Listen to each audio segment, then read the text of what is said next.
Hello and welcome to the Merriweather Knitting Podcast. My name is Gabriella and I'm coming to you today from my home in Germany, where I'm so excited to chat with you about knitting and handmaking and all that I've been up to lately. It's been quite a while since I sat down to chat with you. The last few weeks have been really challenging for me. I've had a bit of a rough patch, and our little family has had a little bit of a rough patch in a way. And yeah, if you are a reader of the Merriweather Journal, you will maybe have read about it in the May Journal. The Merriweather Journal is my little monthly newsletter, kind of like a blog and really just a journal where I like to share what I'm making, what I'm up to, in a written form once a month. And I just love it. It's really such a special place for me, and a kind of a very intimate place to share and to just chat. And I share what I'm cooking, what I've been loving in the kitchen. I share poetry because I just have been loving reading poetry in the last couple of years. And yeah, so you'll know the details if you are a reader of that. And of course, the link to joining and subscribing to the Merriweather Journal is of course below. But yeah, it's been a bit of a tough couple of weeks, and I've just been really, really grateful for my knitting and for my hand making. And I can't wait to show you my projects that I've been making. I have one finished object to share with you. But I thought I'd just talk a little bit with you first about why and how knitting and crafting is just such a gift in times of trouble, in times of trial, and just what I've been thinking about in regards to that. And I'd love to hear your thoughts. I'd love to hear about how you feel your hand making can help kind of carry you through the more turbulent waters of life that just come sometimes, you know? For me, I think often in my life there have been moments where I just feel kind of like, in a certain way, like a deer in headlights, or kind of just, shocked by either circumstances or kind of an internal processing or different things. And actually, not only moments in my life, I'll tell you honestly and truthfully, continually throughout my life, I've been a daydreamer, and honestly a maladaptive daydreamer. I've had, there's moments where I can get really stuck in the non-physical realm, in the realm of the mind, and I've had anxiety in my life, a lot of different kind of, generalized anxiety. And, this is not usually the direction I go with my podcast, what I discuss, but I just want to share with you kind of what a gift it's been in my handmaking. And, honestly too, for me in my life, I've had, and I still have, really, I tend towards disassociation and disassociating, and I feel like handmaking has just been one of the greatest tools to bring me back into this realm, to bring me back into my body, into the moment, into this place that I'm at in the world, right here, And I've been, once again, kind of faced with that, that gift once again, and I've been so incredibly grateful for it, because as with handmaking, as you just start to enter into these kind of rhythmic patterns, these motions with your body and your hands, even if, sometimes I'm like not even able to feel in a certain sense with my fingers, like I don't have that, I know there's sometimes I'm just like really so caught up in my mind in, different places that it's almost like I don't even feel my hands. But looking down and moving my hands in these movements which have become so second nature to me and to my body and to my hands, to just knit, to allow that movement to go, and then to just like look down and see that there's something that's happened by those movements, is such a beautiful and incredible kind of jerking me back into the moment, into reality. Or even not that, it's just also sometimes a very like stark and incredibly intense, in the most positive way, reminder of my existence here in this realm, in this place right now, if that makes sense. And just seeing something grow tangibly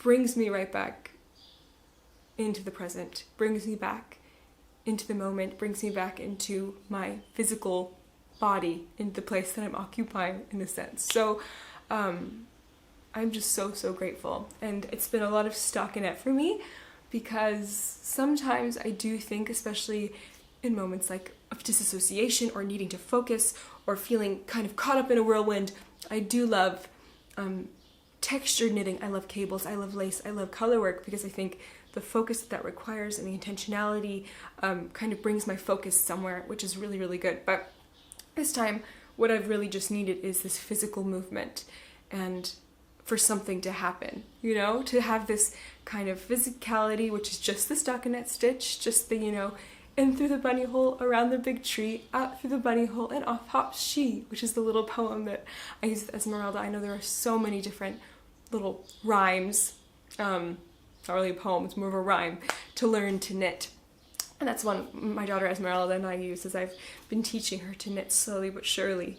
And it's just that little movement which I've needed lately, and I've got to witness this piece of fabric grow. And I think, you know, then going the next level beyond just that process, and it's like, that's all I can handle, looking and then seeing these raw materials, which are, it's just, you know, yarn, thread, string, watching that transform through this rhythmic movement into something, into an object, into a piece of fabric, and then into a garment that is going to be worn by me, that's going to be used by me. It's such a therapeutic thing to feel and to witness something that is actually useful, and to feel like something you're doing is bringing forth something else, you know? Like bringing really forth something ordered and something beautiful and something useful from complete chaos. These just materials that are just like, you know, there. And I talk a lot on my podcast, and I think a lot about the connection that these materials have to nature, to earth, to the animals. You know, I love that connection to the greater world beyond just me and just this like civilized world, but really to the earth, and to also to ancestry, to like the line of all of history, you know, just like this living process. To be part of that circle of life in my handmaking is something that I talk a lot about and I think a lot about, and just is given renewed joy and meaning to me in this kind of little season of my life, which has been just a little bit of a bump in the road for me. I think I'll start by showing you that project that has carried me through the last couple of weeks. Sorry, you'll hear a couple of cars driving by because I have my balcony door open, and we live in kind of like we don't live in a big city. We live in kind of a little middle-sized city here in Germany. But it's kind of a little bit, we're kind of in a city-ish area, a very idyllic side of the city, but you'll hear cars sometimes and maybe the train. But I need this open because it's just so beautiful. The fresh air is so lovely this morning, and I can hear the birds' song and the rustle of the leaves of the trees which are outside of our home. It's just so lovely, so I have to have it open. I hope that it's not disturbing to you. Anyway, I hope you just enjoy it. Enjoy that glimpse into this side of the world, wherever you are. I know many of you are very far away from me. Some of you on the other side of oceans, far away. Others of you are close by, and so if you're close, then feel my greeting to you, and if you're far, the same. Anyway, I'm going off track here. This is kind of an unusual episode for me. I usually kind of go right into the making and then chat about things later on. But yeah, this is how it is today. So this is the piece I've been working on, and this is what I've done. It's just a ton of stockinette, a body's worth of stockinette. And in general, I always say this, but I want to just say it again because I feel like it's just part of my whole story here, is that I am a slow knitter. I really am a slow knitter. The movement of my knitting isn't necessarily particularly slow, but if I have an hour to knit, I don't know how much of that hour I'm really just knitting only. I do also sometimes pause. That's part of it. I always have to like bring myself back into the moment. And sometimes I really get in a rhythm where I just go nonstop for a long time. But often I have little interruptions. Often I'm knitting while my children are playing and I take pauses, or if I'm alone and sitting, sometimes just take a pause and just look out the window and have to float back to earth, you know. So I'm a slow knitter for many, many reasons, but I love that, and I really embrace that, and I'm so encouraged by the fact that even being pretty slow, there's a lot of progress that can be seen over consistent returning to the craft, returning to the needles, and I often hear that some of you are also slow knitters in a similar sense, or in any sense. So although it's been a few weeks, I have dear friends in the knitting world who are just so prolific, and I always look at their projects with absolute awe and amazement. And there was a time where it would have been jealousy also, because I just think, like, how cool and amazing to be able to just produce and make so many beautiful things. I mean, it blows my mind, but I also appreciate my own pace, and I'm thankful for that as well. So this has been the last, how long would I say now? I mean, I guess it's been about 4 weeks since I last recorded an episode. So the last 4 weeks, I have finished one project, which I'll show you, a very small project, done a little knitting on another one, and then primarily done this. And so this is my Rusty Cardigan. The Rusty Cardigan is a beautiful pattern, a free pattern, and this is the first ever project I'm knitting using unspun yarn. So I have seen many people knit with unspun. I know that it's been kind of like a trend. I don't want to say trend. It's been a very in vogue the last couple of years.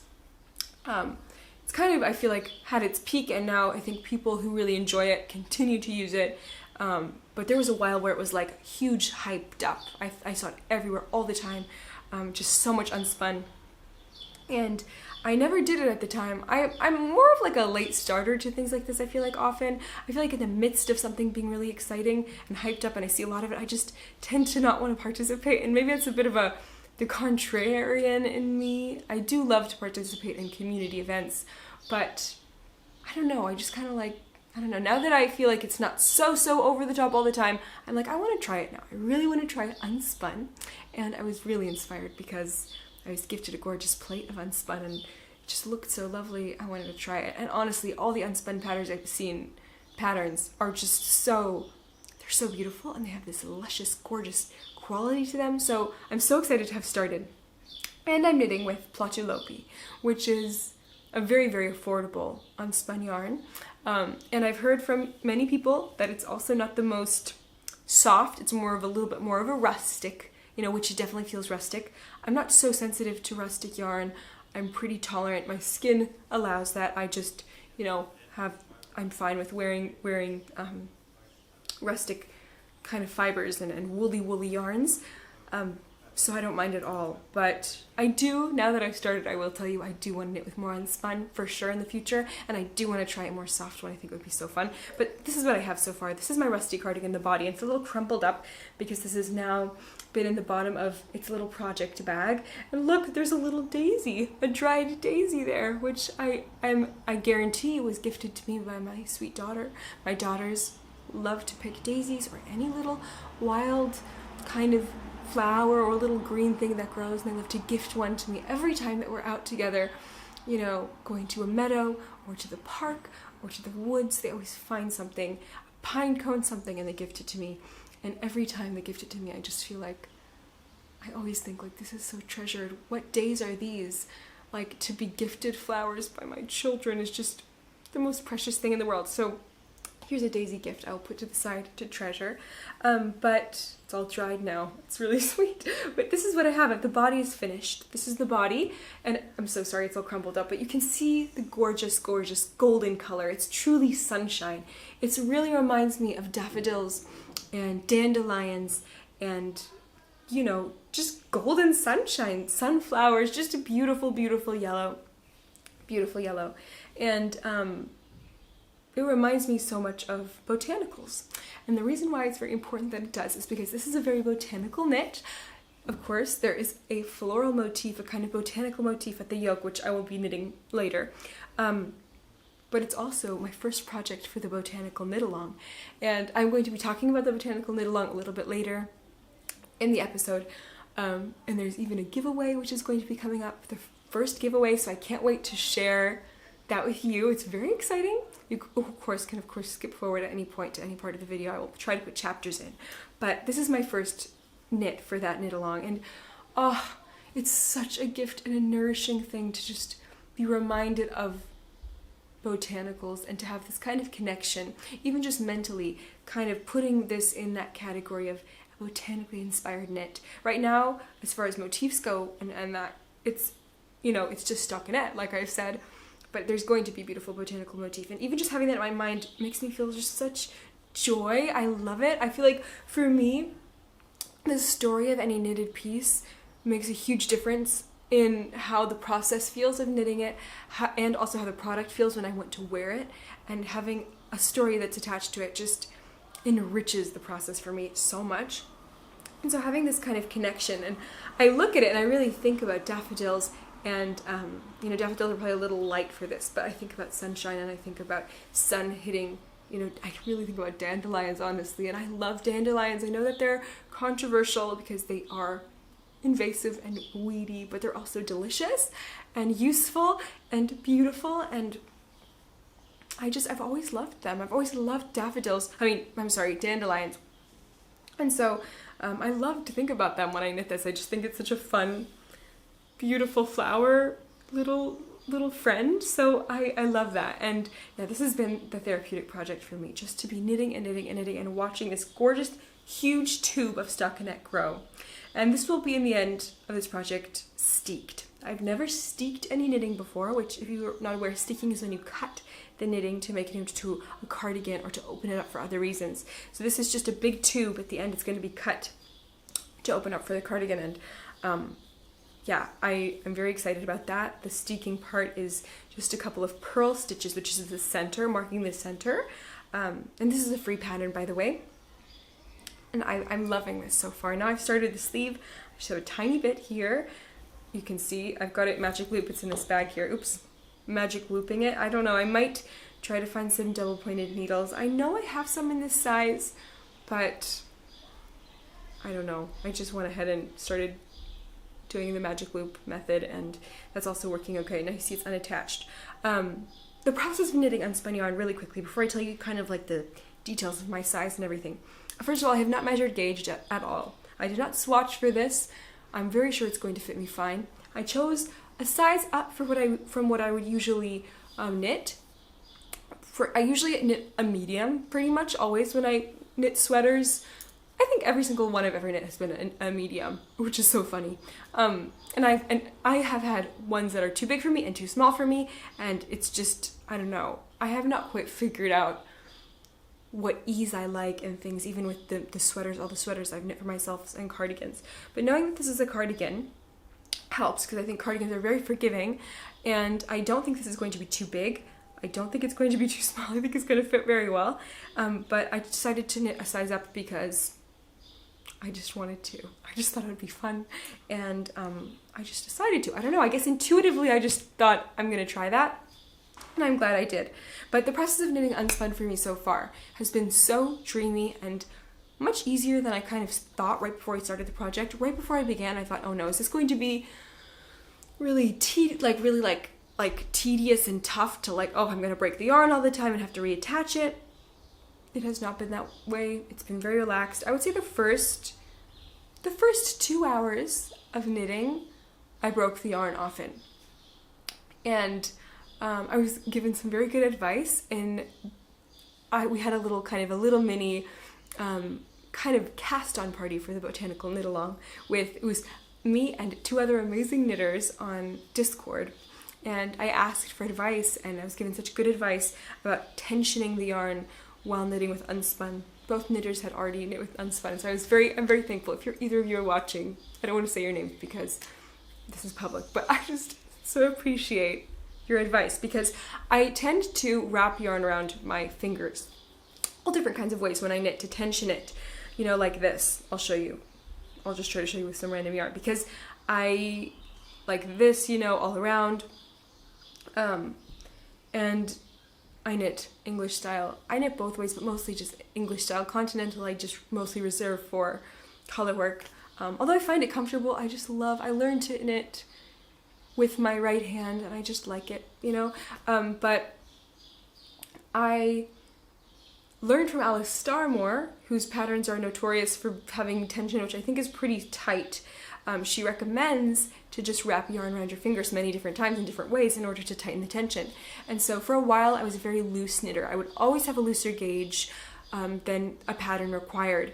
And so I took that advice and started to wrap yarn around my fingers, and now it's become kind of just my regular practice. And now I get always a pretty like standard gauge, which is usually to pattern, or like, you know, just pretty standard, not too loose, not super tight, kind of middle of the road. But that whole wrapping it around my finger was not good, because it would just add too much tension to the yarn. Because of the unspun, it can't have too much tension, because otherwise it will then rip apart. Because, you know, unspun yarn is like unspun, so it can kind of be broken apart very easily. And so, taking the advice of my dear knitting friends, I didn't tension the yarn that way. I just loosely held the yarn like this around my fingers and kind of returned to a more loose tension, and that worked wonderfully. And ever since beginning, I've hardly broken the yarn. Sometimes I find that I need to unravel it. I have balled it up. It comes in big plates, and I like using a ball. I feel like it's more portable when I take it with me places, or put it in a bag or anything.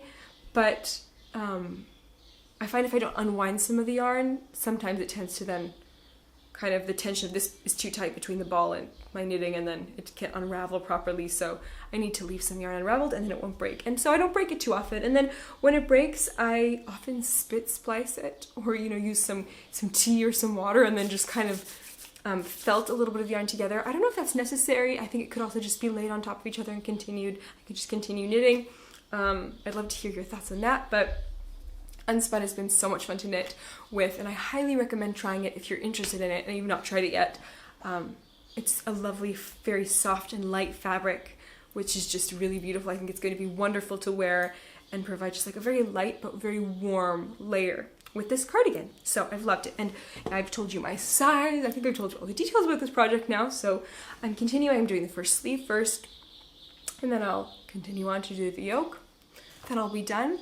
I have some buttons which I've had for years that I bought vintage brass buttons, and I thought originally that I would use those buttons for this project, but as I see this yarn knit up, I feel like it's asking for wooden buttons actually. And so I might have to either make some or acquire some wooden buttons, because they're just, I feel like brass buttons I don't think go with this very well. They're a little too warm, and I don't know, I feel like wood would be perfect. Especially because this is a botanical project. I think wooden buttons would just be perfect and lovely, and maybe some more kind of raw wooden buttons.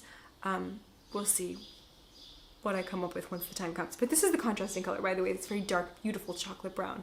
I think it's gonna look so lovely in the floral motif. So that's my first project. That's the first thing I have been working on, and the project that's just been the kind of the project that's kept me afloat in a certain way the last few weeks, and just been such a wonderful therapeutic project. So moving on to the next one, my little finished object I have here to show you, which is this little tiny cowl that I knit up. This took me ages. This is such an easy project. This is basically like a swatch technically, but I had to rip back quite a lot, and it was a little bit fiddly, because this is very special yarn, which is mohair, merino, and lyrex, I think. So it's a little sparkly. It's just a beautiful, beautiful yarn. This was gifted to me by my dear friend Martina of We Grow Wild, and yeah, she's just such an artist and so lovely, and I just love this yarn. It was such a treasured yarn, but I really wanted to make something very warm and cozy, so I knit this up. And I wanted to do my own little motif, so I thought of this string of pearls kind of motif. It's just a simple cable design with a string of pearls, not pearl stitches, but real pearls in the middle. It's kind of a sea-inspired, you know, design. Like the waves are lapping up on the shore and just exposing these little pearls buried in the sand kind of come free from their shells. And yeah. It's my little idea and a little concept. And the yarn is just a beautiful warm gray with the strands. There's little speckles kind of camel cream and even brown. And I just love the three-dimensionality of this, and this is going to be so cozy to wear. I want to keep it myself, but I may gift it because it's just such a nice little gift, and it's just a perfect little, you know, little cowl. There are quite a few people who I think I could give this to who would wear it and enjoy it, so I'll have to think about it. And I definitely want to knit another one of these now that I have the pattern figured out, the motif figured out in the way that I like it. I think I'll knit another one or two and just have them as little gifts. That's my dream. I've always wanted to do that, and I feel like I've been so bad at that. I love, there are knitters who just have like a little box of hand knit gifts ready to go, and I have always thought that to be such a wonderful idea and romantic idea, and something so special, because there's just nothing like a handmade gift. And I know there are some people who are maybe a bit more knit worthy than others, some people who really appreciate handmade objects, and some people who just aren't interested in that or don't know what to do with it or just aren't into it. But yeah, I would love to have a little stash of handmade gifts. I think it would be so nice, but we'll see if that grows or if it'll just stay this project forever. I'm sure I'll gift this before, although I don't know if I want to keep it, but mostly I wear a brown coat. The thing is, this has brown in it, so it would actually match. I don't know. We'll see what happens to that, but I love this little string of pearls cowl, and I'm so happy to have it finished. That's my finished object. Now, the next project I have is my Agnete sweater cardigan by petitknits, and I just continued knitting the body. I'm doing, you know, the buttonholes, knitting the body, and now it's been a little slow going because I've just been really knitting stockinette nonstop whenever I've had a chance to sit down, knitting a few rows or stitch or 10. Like I've been doing that, but it has grown, and I'll just show it to you for a second because it's just beautiful. I mean, it's kind of like fiddly. I have it in this project bag that I made, which I just love. I just love it. I feel like I just love it so much. I don't even know. Okay, but here it is. I'm just gonna show it to you like this. It's kind of, I don't want to untangle it. Just look at the color. I shoot this every single time. It's such a long-term project for me, but it's so beautiful. This is with paper crane yarns, Aura and Philcolonatilia mohair held double, and I just think the fabric is so beautiful. It's honestly like, oh my word, it's just the most beautiful color combination and color I've ever seen in knitting, truly ever. Every time I see it, it just gives me so much joy. So I'm just showing it to you like that because I feel like there's not that much progress really for you to notice since last episode. Hopefully next time there'll be more, but we'll see. It's definitely a long-term project for me. But yeah, that's my knitting already. I've shared it with you. But I'm going to share with you some ideas, first, I guess, okay, so I have a couple more hand-making things to share, just kind of ideas and plans and processes that I've been doing. A little bit of sewing, and also some plans with some kind of needlework. But I want to talk first before that about the Botanical Knit Along. So the Botanical Knit Along has begun. It is a year-long knit along that I am hosting along with my dear friend Ashley of Paper Crane Yarns.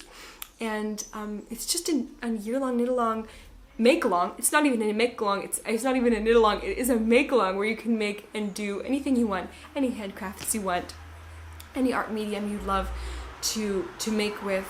It's all about just making projects inspired by or using botanical objects, botanical inspiration.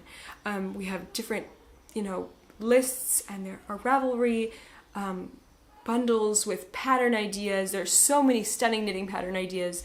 There are gorgeous, needlework ideas. Ashley has been doing stunning cross stitch, and there's so many beautiful botanically inspired cross stitch designs and all kinds of different, just beautiful botanical things. I have actually just prepped some fabric and different cloth and different things for doing some botanical natural dyeing, which has been something I've loved doing this last year, and I have so many ideas for that. I can't wait.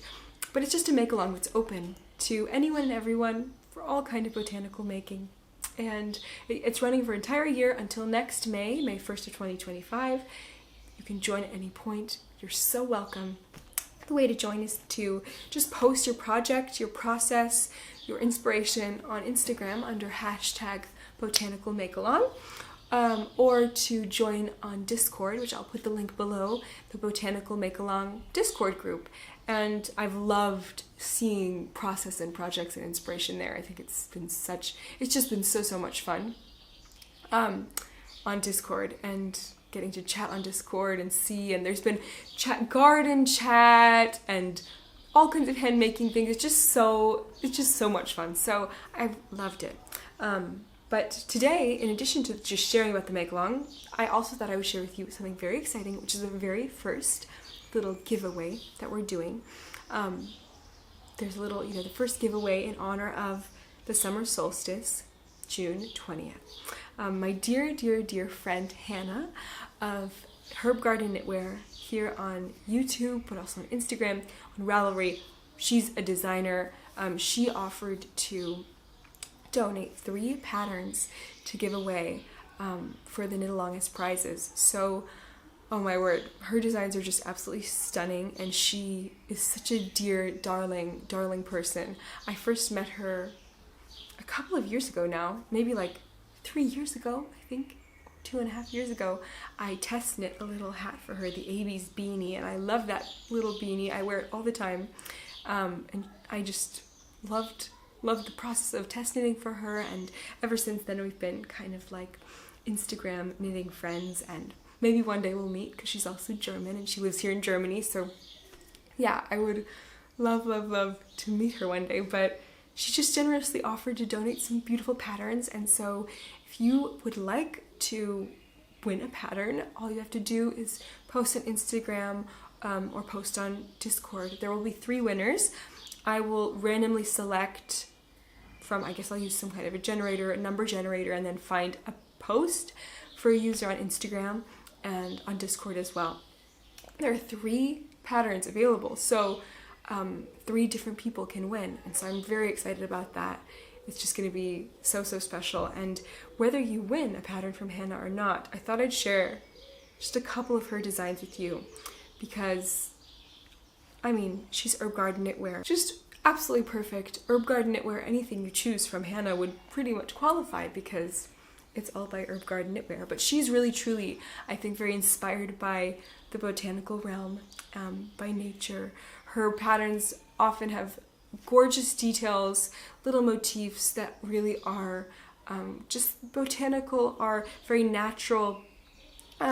She has beautiful garments. Her garments are so stunning. I think that they're beautiful because they really are so precise in a way. They seem very tailored, but also very like forgiving and very like kind of just feminine. And so there's something beautiful about this kind of, tailoredness in a certain sense, and also this beautiful femininity that I think she combines so well in her designs. So I thought I'd share with you a couple of her patterns, a couple of garments, and a couple of accessories. The first one I want to share with you is the Veilchen sweater. This is a gorgeous design, a gorgeous sweater design that I think would be perfect for knitters of all levels. I think if you're a beginner knitter and you've maybe knit one sweater, or even this could be your first sweater, this would be a stunning project to work on. It's a simple design, but there's this beautiful textural detail along the arm. And Veilchen is the German word for, I think, violets. I think it's violets. I think it is violets or a different flower. I think it's violets. But that is just a beautiful botanical inspiration. I love Veilchen. I love violets, and I think that little floral inspiration would just add such kind of just magic and wonder to the knitting process. And this sweater, it looks so wearable and so lovely as a piece to wear in autumn, spring, and summer, honestly. So this is one of my favorite designs of hers, and I have actually quite a few of her designs on my queue and on my list. But this is one that I just think is perfect for the Botanical Make Along. Just so beautiful. And then the next sweater garment that I want to share with you is the Boughs of Holly sweater, which I just think is one of the most lovely, gorgeous designs. Such a beautiful colorwork design, and one that ever since it was released, which I think it was released 2 years ago, because for some reason I had this in mind. It's been continually in my mind, maybe 3 years, but I think 2. I just have wanted to knit it so much, coming up to Christmas time. This pattern could be knit at any time of year and worn at any time of year. I think also your colorway choices could make this into a really, neutral sweater, a really wearable neutral sweater, or made into a very springy sweater or a very autumnal sweater. And so I just love this design. I think it's so beautiful. I think it's so unique, adding a little bit of textural, but also in the color work. I just think it's so lovely and would also be a wonderful first colorwork garment project if you've never knit colorwork garment before. But it's just so beautiful. So the Boughs of Holly sweater is just one of my favorites, and very obviously botanical as well. I just think about knitting this in the colorways that are actually the sample is knit in, that Hanna has knit the sample in, I think are so beautiful, especially as a kind of Christmassy sweater, although it is not overtly Christmassy. Obviously it's also very wearable and neutral, but I would love to knit it in some bright springy colors, or kind of like autumn colors. I think it would be so just wonderful and so cute and so beautiful. So this is another design that I really love and would be perfect to knit for this knit along. And then the last pattern I want to share with you of Hanna's, she has many beautiful accessory designs as well, but this one I think is especially wonderful for this knit along in a sense. And this is the Savouring shawl. This shawl, I think if I remember correctly, Hanna wrote about this shawl that it was kind of about savoring the last days of summer, going into winter, going into autumn and winter. It's kind of a shawl, shawls are such a transitional piece. And I think that kind of idea of taking summer with you through the rest of the year and savoring it is something that I just love, and is so much to do with how I feel about botanical life and plants and flowers, and how, often at the end of the season I feel like more inclined to press flowers and to just kind of capture the life and the plants that are around, that are alive and blooming in the summer months. And I think with this shawl you could kind of do that. So it has a textural shawl, there's lace and baubles, and it's so beautiful, and it really reminds me too of all kinds of botanical life, grasses, little blooms and buds that show up in nature. And so it's just a gorgeous shawl, and also one that would be so fun to knit.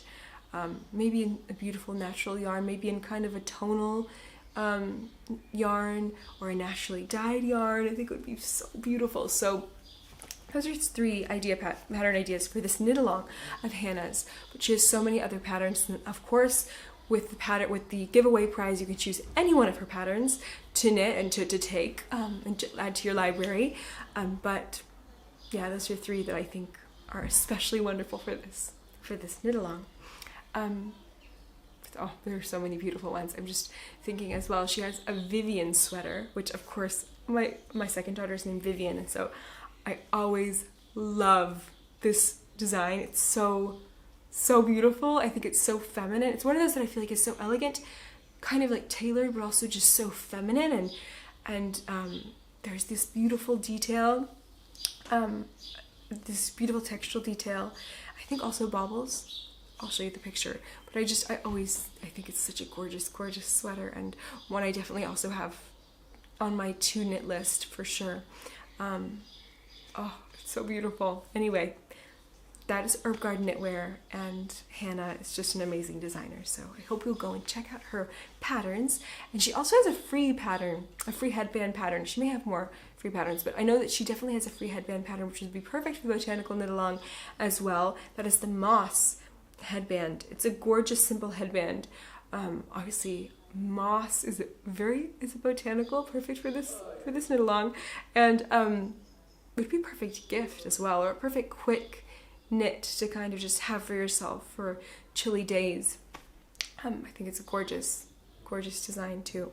So yeah, that's all I have to say about that, about the Botanical Knit Along. I hope you join us, and if you do, be sure to say hello on Discord. That's where I am most of the time. I do check in on Instagram too, but I am not very active on Instagram consistently. I'll go on for like a week and share things I've made and post and photos I've taken, and then I'll kind of go disappear. So I'm not the best Instagrammer, but I do check on in Discord a couple of times a week, and love to see and chat with you there.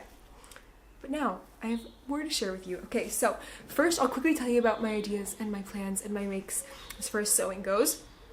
So, I spoke last time with you about a dress I want to make. I really want to make the Phoebe Dress by Mipi the label, which I'm definitely going to be making. And I have been on the search for the perfect fabric. It's actually not such a big deal. I feel like this design, this dress would be perfect with so many different fabrics, but for some reason I haven't settled on one. And I think, the solution is maybe to make multiple of the dresses, because then I have all the different ones. But I think I want to maybe do a muslin version, some brown muslin, or just a brown color. And I can't decide if I want to do like linen or muslin. We'll see. But that's one that I really want to do. But right now I have quite a bit of jersey that I need to work through before I go to that project anyway. I have made myself a set. I already shared with you that set out of some cotton jersey, and now I've started making another little set, skirt and top set, out of, I'm looking at it, it's over there, bamboo jersey, black bamboo. And I cut out the pieces. I'm so excited to sew it all together. And then I also have another 3 meters of more neutral cotton kind of ecru jersey, which the reason why I chose so much white jersey is because I really want to naturally dye a couple of little outfits. So we'll see. I need to sew that up, but I've loved sewing those, and it's been so much fun. And yeah, hopefully next time I can share with you what I've made and share with you about that process, because this is the first time ever that I've been sewing with bamboo and or working with bamboo fabric, and it's so different than cotton. It's so slippery and just really kind of hard for me to pin down and cut, but I'm sure that the product will be really lovely to wear, especially in the summertime. So we'll see how that goes, but that's that very short update. But one thing I want to talk to you about really quickly before I let you go, I feel like I've kept you so long, but it's been a while, so I do have quite a bit to share, is my needlework ideas and inspiration. So I have been just kind of dreaming about needlework and doing a needlework something, just a little embroidery project or something. I mostly embroidered things in my life. I've mostly done embroidery, all kinds of freehand embroidery. I really enjoy embroidery, but I have been inspired by cross stitch a lot, because of seeing my friend Ashley doing her cross stitch, which just looks so gorgeous and so cute. Whenever I see her cross stitch projects, I'm like, I really want to try doing some cross stitch. It's just so cute and sweet. And I also am really drawn to traditional cross stitch, old historical patterns, and samplers, and I think that they're so beautiful. And I love to have try my hand at kind of doing some embroidery samplers or cross stitch sampler kind of style, really old traditional stuff. I'm talking 17, something samplers from the 18th century, those kinds of things I love. I'm not that big into I prefer the modern, more modern designs now than maybe certain ones that I was familiar with from the last 30 years. I don't know what I'm talking about. I just always saw certain cross stitch designs or patterns, and I was not the biggest fan of them as a young girl or a young woman. But now there are so many incredible designs and designers and patterns available, and so yeah, I'm just kind of very into it. But I have lots of thread, cheap thread, not beautiful thread, cheap fabric, not beautiful fabric. I have a box full, and I want to work through it before I start to or at least use some of it before I start to invest in anything else or buy other things. I just think I need to do that. And I specifically also, I want to just make different designs, but I have 2 places in my home that I've really wanted to put some kind of textile piece in for a long time. And there's one place by our entryway where I have a piece of art, and I feel like it's so unfinished and empty by our entryway, and so I've had this dream of putting a couple of candlesticks, these wall hanging candlesticks with some candles, and then at the top putting a long embroidered piece in a frame at the top to add some texture and to add some interest. And I think for that, I have this idea of black fabric and white cream, maybe silver, maybe a little bit of red thread floss to embroider something on there. And I've thought about pictures, I've thought about things, but I think I'm going to embroider some kind of a poem, words of some sort, and something like just a little magical and like simple, but also a little like, I don't know, just with a certain vibe. It doesn't make sense what I'm telling you, but this artwork I have is like a collage that I made, which is black and white with paint. It's like multimedia. There's paint, there's photographs, there's sheet music, there's all kinds of stuff in this collage. And it's all black and white, mostly, in shades of, cream and aged paper. And so I like this like theme in our entryway of like black and white and monochrome. And I love to have some silver candlesticks and maybe either black or red candles. And then the top, this white and black kind of embroidery piece with some beautiful text of some sort. It's a little bit like magical. I don't know if this makes sense what I'm telling you. If you get the vision, if you get the vibe. I tend to be a little out there sometimes with these things. But most of the rooms in our home are very colorful. We like color. We have a lot of color in our little apartment. But I like when we enter our home to have this kind of monochromatic moment, a little hint of gothic mystery in there, in this like black and white thing. And then our kitchen is also not super colorful. We have some colorful art and pieces, but it's more, it's a little bit more, I want a little more bright and white and with, wood and things like that. It's a very simple kitchen, very boring kitchen. But anyway, I like this idea, and I think it would be fun to do kind of a black and white text thing. And I have looked at different fonts and thought about it. Mostly when I've done text with needlework, I free embroidered them, free-handed them, and made them just very rustic and, kind of just my own style. I've just made it up as I've gone. But I've looked and seen these beautiful cross-stitch kind of patterns for text. And I have some black fabric, and I thought, you know what? Why don't I just try doing this text thing and doing it in cross-stitch lettering, like proper pattern with, the numbers and everything, as my first little venture into cross-stitching. I don't know if that's a good idea or not. I don't know if that's recommended, or I don't even know, but I think it would be fun to try it, and I think I'm going to do that. And I can just make it however I want to make it with these little patterns. There's lots of free fonts and free text patterns for cross-stitch available online. Also bought ones you can buy, but I found one font that I really like with, I think, the proper like height and size of text, lettering, and it just looks really cool. So I'm going to try that, I think, and let's see how it goes. It might be a big mess. It might be wonderful.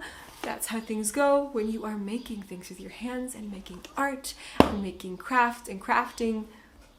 You kind of get to see just how things go, and sometimes they go exactly as you imagined, but more often I think they go a different direction. So we'll see how it works. But I wanted to show you my box, my embroidery needlework box, because it sparks so much joy for me, and I just love it. So this is the box. Look at this beautiful box. It's like, looks like it is kind of like looks like a wood etching, kind of like a wood burning piece.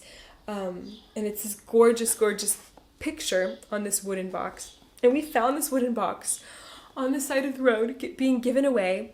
And often walking around here where we live, you will find people giving things away that are just so beautiful. I mean, I've gotten so many gorgeous book editions, different things, vases, all kinds of things, stunning things on the side of the road, which is a huge gift and such a treat when you find a little treasure. And this was once a treasure, this box. It was perfectly clean, pristine, and it has like a little mark here, and there are little markings on this cover part.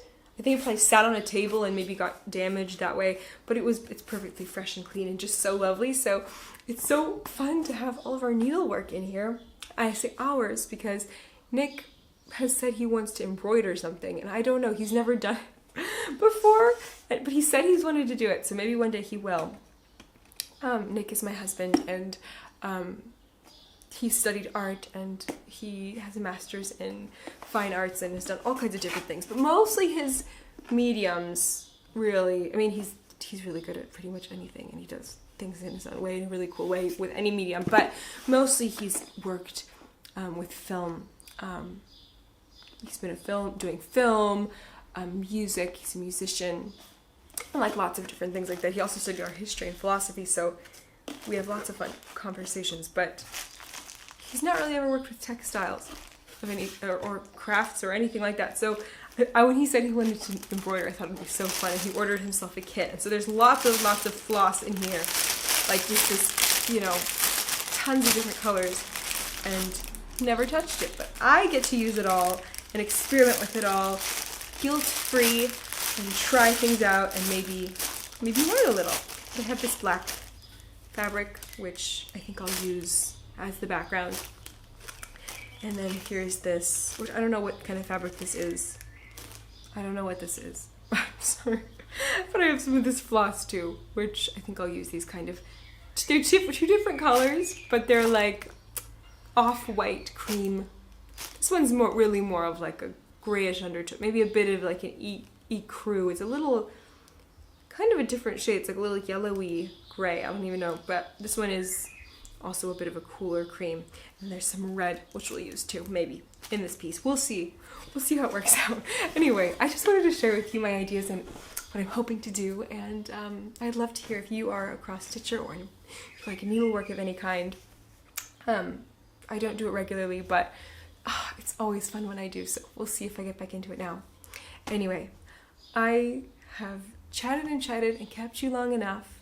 It's been so good to sit with you and to just share what I've been up to. And I hope that you'll share with me what you've been up to and what you've been making, what's been inspiring you in your knitting life and in your knitting practice. I hope that wherever you are, that you're able to enjoy this new, fresh June. I can't believe we're already in June. It's just so surreal, but I hope that you're enjoying it. And I can't wait to see you again next time for more conversation. If you'd like to find me, you can find me on merryweatherliving.com.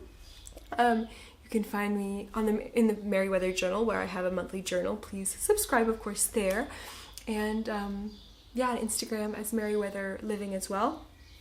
Like I said, sometimes I'm on there for a few days and then mostly I disappear for a while, so I'm not very consistent, but you can find me there as well. And please do subscribe if you enjoy watching this podcast and these videos. I would love to have you return again and to see you again here. Anyway, have a wonderful day. I'll see you again next time. Bye.